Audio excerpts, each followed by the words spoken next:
everyone, welcome to Make Moments Matter, a music education podcast, where I share lesson ideas, songs, games, and inspiring things for your elementary music classroom. My name is David Rao, and I am the music teacher who blogs at makemomentsmatter.org. This episode of the podcast is a replay containing the audio version of a Musical Mondays live video. If you're not familiar with Musical Mondays, every Monday night at 8 p.m. Eastern Time, I go live on Facebook and Instagram to share about the lessons that I'm using in class with my students. I give a recap of my kindergarten through 5th grade lessons, and then do a deep dive about one grade level and share the books, instruments, songs, and process that I use to teach the lesson to kids. This podcast episode contains all the audio from the Musical Mondays video, but if you'd like to see a replay of the video itself, you can find a link to the archived video on YouTube when you click the link in the notes for this episode. Thanks so much for tuning in. Here's the show. Hey everyone, my name is David Rao, and I'm the music teacher who blogs at makemomentsmatter.org. You can also find my ideas on Instagram, on Facebook, on TikTok, on Patreon, all sorts of places when you search for my name, David Rao, or Make Moments Matter. So it's been a little while since I've done one of these Musical Mondays videos, and the tech doesn't always work. So Facebook, if you can hear me, please let me know. Facebook, can you hear me? Comment or a thumbs up if yes. We'll see. Hopefully that works. Instagram, if you can't hear me, I don't know, you can't tell. Leave me a thumbs up if you can hear me. I don't know, just to make sure that this is working. Okay, so today on the Musical Mondays video, I'm going to be talking about attention getters, and I'm going to be talking about transition songs, things like that. How can you cut down on some of those transition times and make things a little bit easier in your classroom? So that's what I'm going to share. A lot of y'all sent in ideas for me, and I'm going to share those as well. Both here, speaking through them, talking through them, but also in a downloadable PDF on my recap page. So let me just get a couple little housekeeping things out of the way, and then we'll get going with that. Okay, so where can you find all the resources, links, ideas, books, everything I share, I talk about in these videos? On my blog, makemomentsmatter.org, there's a whole page dedicated to this stuff. If you click on the video tab, it's like the very first link, or wherever you're watching, listen to this, you should be able to click the caption at the bottom of this video and go straight there. Also, if you want more content through the week, more than just this Facebook post or this Instagram, wherever, however you're watching, listening, you can join my Facebook group, Every Moment Matters Music Education Community. That's free for anyone. I have a Patreon page where you can get lesson ideas, downloadable things, all sorts of stuff that I post throughout the year. There are bunches of posts for the last 2 years. And more. Or you can see me in person if you want. I'm actually going to be doing a live workshop this Saturday in Las Vegas with the Nevada's Desert Valley ORF chapter. I'm really excited about that. That's this weekend, August 29th.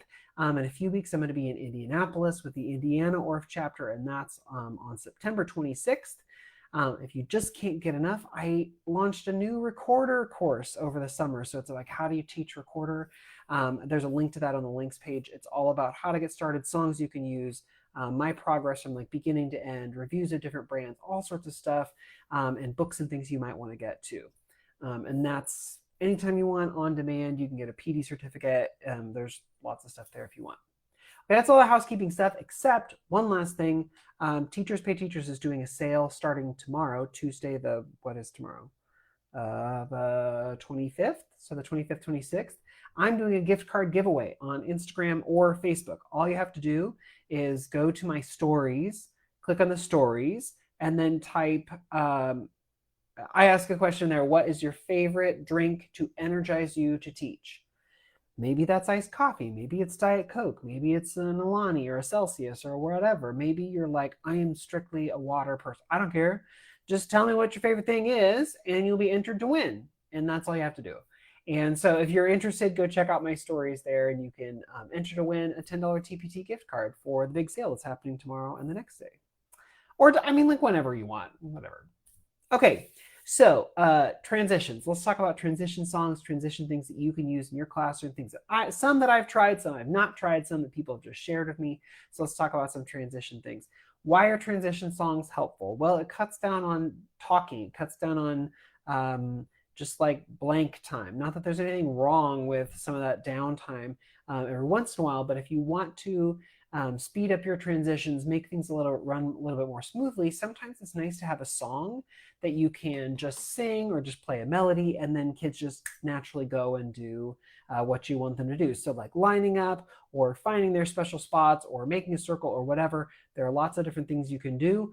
So I'm going to share a couple of my favorites, and then I'm going to share some ideas for attention getters, some that you should use, and one that you maybe should not. Okay, so that's coming up in a second. I'll just also tell you why am I spurred to think about this? Well, my principal has given us a new schedule this year, and it's a little bit wonky. And so it means that I have a lot less transition time and a lot more transitions. So I'm trying to really leverage the time that I have and use that time wisely. And so I learned many years ago that the more I can like sing a little song or do a little ditty or play something on the piano or give them a melody, something that helps them make that transition, it's just so much faster. Kids just, it's automatic, and it makes life a lot easier. So what are some transition songs that I have used or I think are really great? So there's one that I borrowed from my friend Andrew Ellingson, who lives in Iowa, is a Kodály and Orff trained person and teaches in Orff levels. And this is one that he taught me many years ago based on the song Button You Must Wander, which, by the way, if you're going to write a transition song, many of the songs I'm going to share are piggyback songs where they just take a melody, a preset melody, and add new words. Why is this valuable? Well, guess what? You don't have to try and learn or remember a new song if you already know like the base song that you're piggybacking off of.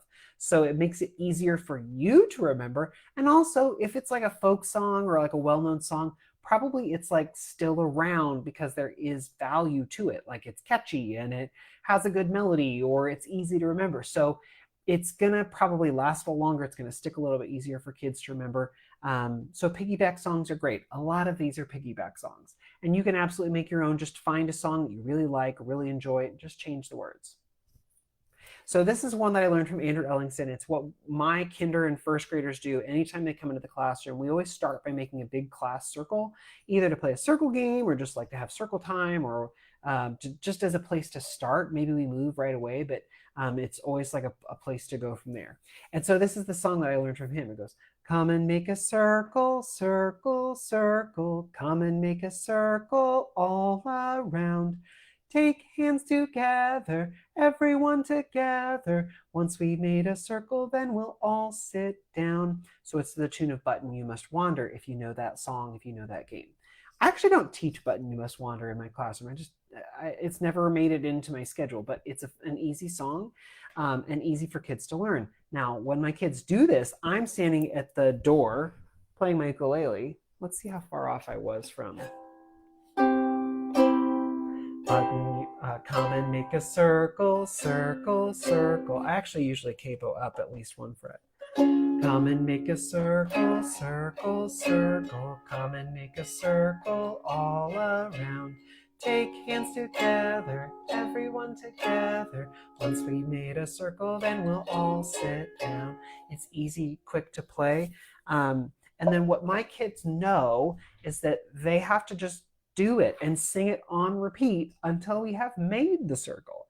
And so kids come in, they know like, oh, gotta sing it again. And so they also know that I am empowering them. Once everyone is in the circle and everyone is holding hands, once you get to that place, that once you get to the end of the song, you just let go of hands and sit down.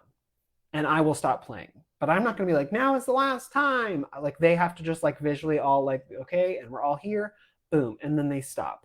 So that's a really fun, easy one that I've used for years. I know it works because I use it literally every day with so many different kids. And by this point, it's like the second grade teachers come up and they come and make it. Like, or, you know, the teachers are singing it too.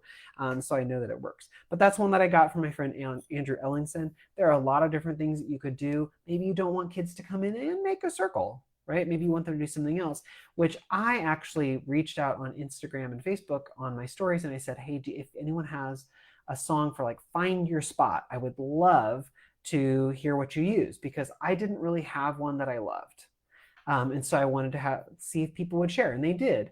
What I was using was another one from Andrew Ellingson, but it wasn't really find your dot. It was just to like help kids find a space. And by that, I mean like they find a spot where they can move, where they have room around them, where they're not like touching someone or something. And the song that I borrowed from him years ago goes like this. It goes, "This is my space. This is my place. My space, my place, nobody but me." Now I've seen a couple different versions of this over the years that either Andrew has done or other people have done. And so the version I like, "This is my space," you like make a rainbow with your hands up and above your head. And then you go, "This is my place." You bring those hands back and you point down at your feet. So "This is my space," up and out. "This is my place," point at your feet. And they go, "My space, my place." And the last part, "Nobody but me." I say, draw a circle in the air around you. And if you can draw that full circle without touching anyone or anything, then you're in a good space and in a good place and you can have a seat. So I do this, it's just like spread throughout the room, find a spot where you can be. Maybe we're going to do a movement activity. Maybe we're just going to sit in a new place. Maybe I just need them to shake up where they are. But it was just find any random place. It's up to you. It doesn't have to be like your number spot. But I do have sit spots on my floor. So I wanted a song to like transition them back so I could get them on to their dot spot. And so the one that I have been using is the theme song to Out of the Box, that Disney Channel TV show. And someone suggested this to me, and it's "Come find your spot, come find your dot." Repeat it. "Come find your spot, come find your dot." And there is a little like middle section of this. I've still not settled on the words that I really love. "Find your spot. We can work together, any kind of weather. We will do it together, and come find your spot. Come find your dot." It's like loosely based on the Out of the Box theme song, which, by the way, is much longer and more intricate than I remember. But the out of the box, for me, it's so catchy. So I know I'm going to remember it, and I'll be able to sing that no problem. But I'm still working on the lyrics in there to see if I really like them. Here are some other ones that folks have suggested. And by the way, all of these are going to be available in a PDF download. So if you go to the links page at the bottom of the caption, wherever you're watching or listening, you can get a download of this as a PDF so you don't have to like just write it down and try and remember. It's all going to be there if you want. So these are all piggyback songs. Again, piggyback songs work because they're memorable and they work well. So this one comes from Leslie, and she's credited on the PDF. And it's to the Down by the Bay melody, which I don't know if I would use personally, because every time I sing this song, it's like an earworm. It just gets stuck in my head. So if you like it, great. But I have avoided Down by the Bay for years because one time I taught it and I could not get it out of my head for like a full month. So I don't know if I would do this one. "This is my spot, my very own spot. It keeps me safe in the music room. It's where I sit and listen to." Sitting in my spot, my very own spot in the music room. Okay, so again, I don't know if I would do that because I personally can never get that song out of my head. But you know what? If that speaks to you, perfect.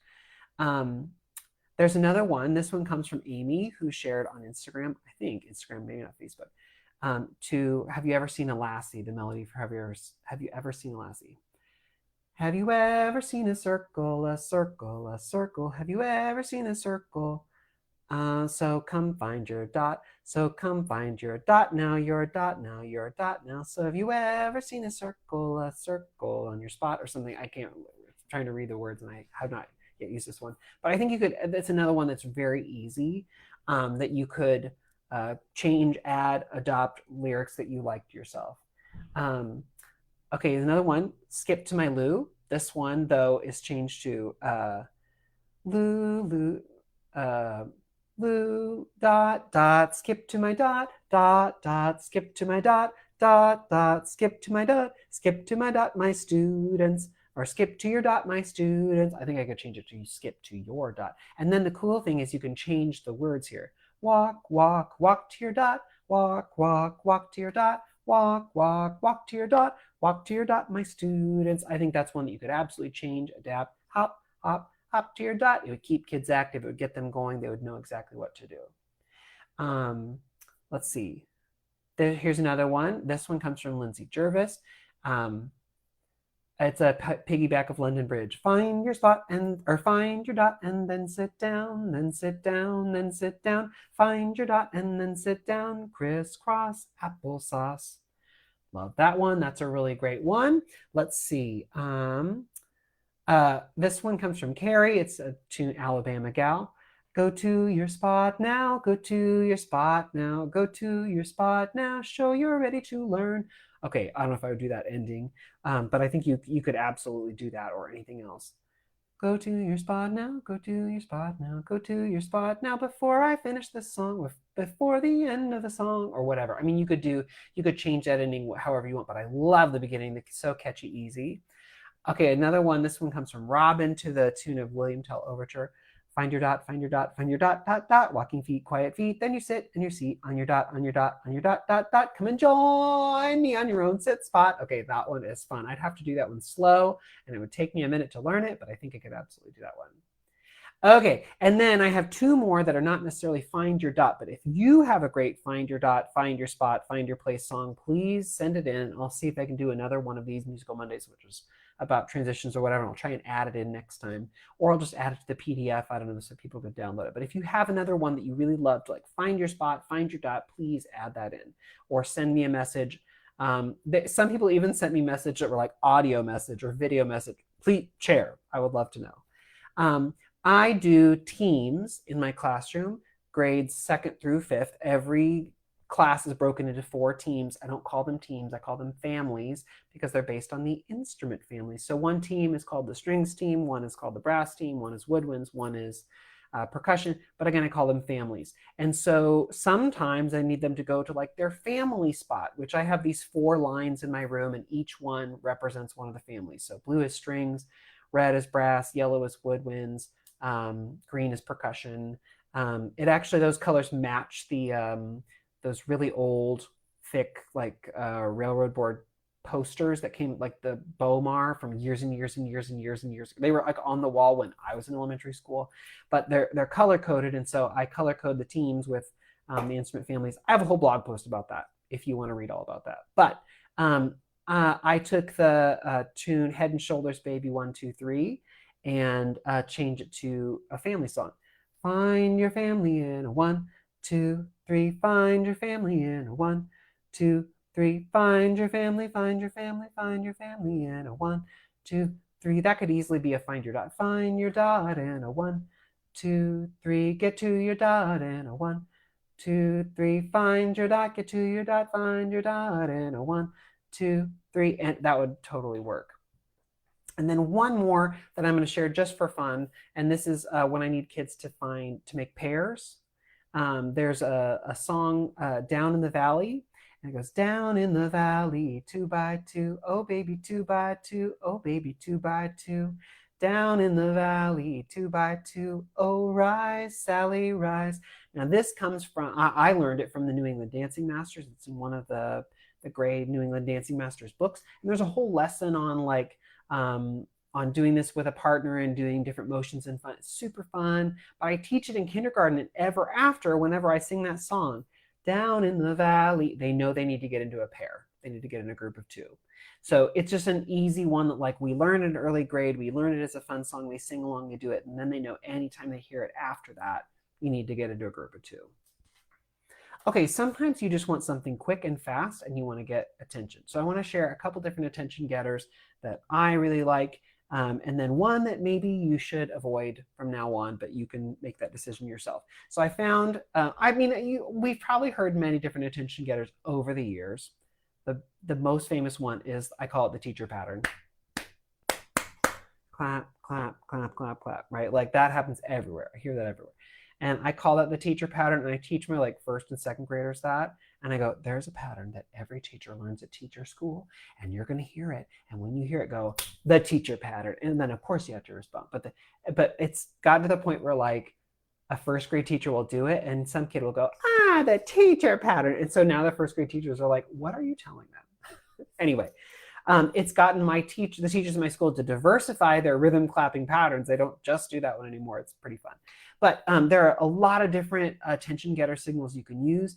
Some that I hear a lot are 1, 2, 3, eyes on me. 1, 2, eyes on you. I hear that a lot. My school, Prairie Ridge Elementary, PRE, they go 1, 2, 3, PRE. So the teacher will say 1, 2, 3, and the kids will go PRE. That's a fun one. And how many of our schools end in E? So you could absolutely do that in a lot of different schools. I linked to a blog post that I found that has 31 different attention getters that you can consider. There's always the class, yes, yes. Okay, that's a standard. Classity, class, yesity, yes. You can do all sorts of things. There's the if you can hear me, put your hand on your head. If you can hear me, put your hand on your shoulder. If you can hear me, put your hand on your ears. I don't know, whatever. There's if you can hear me, clap once. If you can hear me, clap twice. Like, okay, there are all of those. This blog post, though, has some pretty fun ones. Macaroni and cheese, everybody freeze. So like teacher says macaroni and cheese, the kids say everybody freeze. I love the ones like that.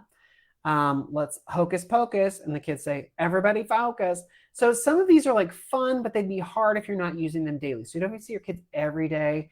Is it worth it to teach some of these? I don't know. I'd maybe choose 1 or 2 that I would reuse over and over. Holy moly, and the kids say guacamole. But the whole thing is like with these, it's like after the kids say their thing, they're supposed to be quiet, right? Okay, so one that I really like is the teacher just yells flat tire, all the kids go shh. Okay, I think that's hilarious, right? But I linked to this blog post from teachingwithnestle.com, NESLI.com, not like the chocolate. Although who doesn't teach with the chocolate, right? We all need something to get us through the day. But a lot of different things on there that you can consider. There is one attention getter that I would maybe consider not using anymore. And if you know the pattern for shave and a haircut, bum, ba-da-dum, bum, bum, bum. Okay, so I learned in high school from my high school Spanish teacher years and years and years ago. She told us that pattern has a different meaning in different places around the world. And in the United States, many of us know it, grow up on it, and hear it, no big deal. But there are parts of the world where that pattern is maybe not such a nice thing and means something very, very disrespectful, basically like an F you sort of a thing, a dissing your mother sort of thing. And I grew up knowing that from my Spanish teacher and being like, I don't know, is that true? Because I learned that in like small town Nebraska. How true can that be? Before the internet, and so I learned that it was from my Spanish teacher, that was a thing that in certain parts of Mexico, that was a phrase or a common thing that you avoid. And so over the years, I've like looked it up, and I've heard a lot of colloquial things, and a lot of people are like, no, not where I'm from. Somebody like, no, not where I'm from. But the Spanish speaking world is huge, right? Like it's a huge, huge part of the world. So in lots of places, shave and a haircut just fine. But there is a part of Mexico, and maybe a couple different spots in Mexico, where if you go bum, ba-da-dum, bum, bum, bum, it means something very, very offensive. And I went to the reading specialist at my school a couple years ago, and I said, hey, you grew up speaking Spanish at home, right? And she's like, yeah. And we had talked about it, and I talked about Duolingo and like how much I was like, and I was so nerdy. I was like, can I, you have those like leveled readers for like young learners? She's like, yeah. And I was like, do you have those in Spanish? And she's like, do you have a student you're the music teacher, right? And I was like, yeah, I want it for me. Can I borrow some of those leveled readers in Spanish? So anyway, she set me up. It was hilarious. But like a couple weeks later, after this conversation, it like hit me. It's like, I should ask her. And she's like, yeah, I grew up speaking Spanish at home. And I was like, so dun, dun, dun, dun, dun, dun, does that mean anything to you? She's like, no, doesn't mean anything to me. She's like, it's shaving a haircut, right? I was like, yeah, but I heard, and I explained to her, she's like, let me call my mom. She called her mom, and she like did the dun, dun, dun, and her mom's like, you're not doing that around kids, are you? You're at school, right? And she was like, what? And so like several other occasions, I have asked Spanish speakers and people who like have family in Mexico specifically, like, is this a thing? And some of them are like, no. And some of them are like, yes. So I've heard many teachers go bum, ba-da-dum, bum, and the kids go bum, ba, right? Cool, fun, right? Maybe attention getter. You don't have to use words, you just sing. But if your kid speaks Spanish and if they have heritage in Mexico or whatever, or if you have family, if those kids go home singing that, the families might be offended. So just think about, if you already use that one, maybe don't use it. Maybe think about something else. If you haven't used it, maybe avoid it, right? Because there are so many phrases and things that we excise from our general use because we find like, oh, this means something really offensive and blah, blah, blah, or this has a different meaning than I expected. So it's just one to think about, like, do a little research. I put another link on the links page where you can go and check out a blog post about that. It's actually like a travel blog from the Yucatan Peninsula, so it gives a little bit more context. So if you want to go and read a little more, you absolutely can. But it's just something to think about, like, as you're building in the vocabulary for your classroom of like what works and what doesn't. Maybe don't use that one because of the cultural context that some people bring to it and have that sort of background and thought in there. Okay, I hope this was helpful. Like I said, all of these transition songs you can download a copy of from the links page. There's a link to my Google Drive where you can just download it and have all of these if you want. Please send me more. If you have other transition songs, if you have find your spot songs, if you have lining up song, any sort of song that you're like, I really use this, I love it. It's a piggyback song, or it's a song I composed, or it's it's just a melody, or here's this thing I do instead. I would love to hear what you use. Some other folks have said, like, I play a descending scale on the piano or something. Cool if you're at a piano, but I'm not always at the piano. And if I run to the piano, I have to turn it on or whatever. So like, please share what works for you. I'd love to share that out with other folks too in the coming weeks and months. If you want, you can enter that gift card giveaway. So like I said, if you check out my story on Facebook or Instagram, all you have to do is answer the question of what is the beverage that helps you teach the most, energizes you to teach the most. I'm thinking personally specifically about caffeinated beverages, but you know what, you go with maybe just like, I just drink water. Green tea is the one for me. Cool. But if you share that, you'll be entered to win a $10 TPT gift card. And if you want some more PD, this Saturday I'm going to be in Vegas with Nevada's Desert Valley Orff chapter. Please come and join us for a workshop all about how to teach the barred instruments and how to scaffold that. And then if you want more, there's online content all over. Check it out on my links page. If not, I'll see you all next week for another Musical Mondays video. Thanks for coming along with me this week, everyone. See you next time.